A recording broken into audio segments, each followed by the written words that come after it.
दीवाना बनाइए लेला जादू भरल मुस्कान के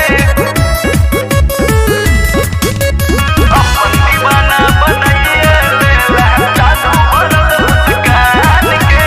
हाथ न लगबौ तोरा उचक्का करे छै कि हरान रे तू लुच्चा लगै छै अरे हाथ न लगबौ तोरा उचक्का करे छै कि हरान रे अपन दीवाना की अपन दीवाना बनाइए लेला जादू भरल मुस्कान के अपन दीवाना बनाइए लेला जादू भरल मुस्कान के चल के छोरा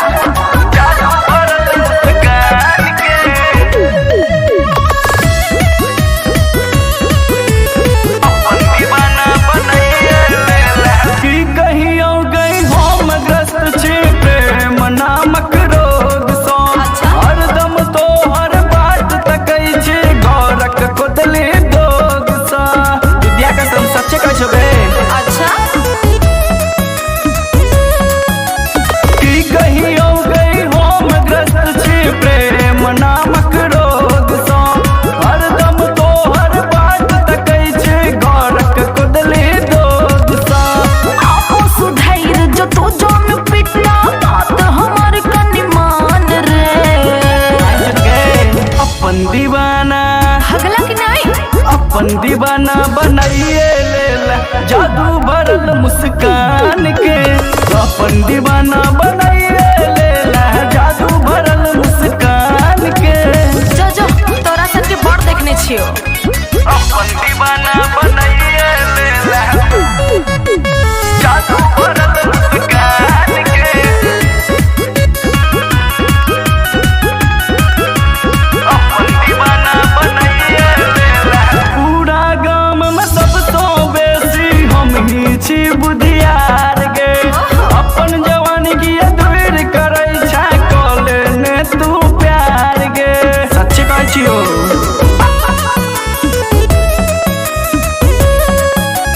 पूरा गाम में सबसँ बेसी हम ही छी बुधियार गे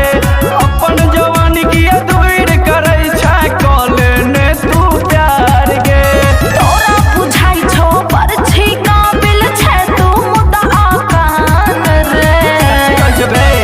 अपन दीवाना ओफो अपन दीवाना बनाइए लेला जादू भरल मुस्कान के अपन दीवाना बनाइए लेला जादू भरल मुस्कान के जादू भरल मुस्कान के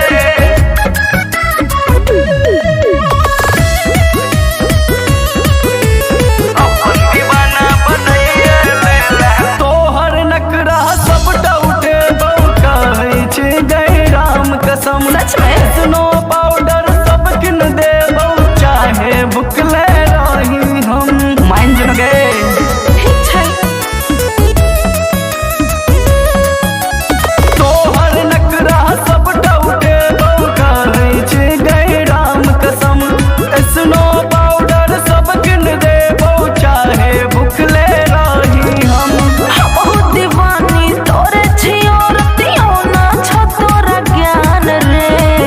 सच में अपन दीवाना अपन दीवाना बनाइए लेला जादू भरल मुस्कान के अपन दीवाना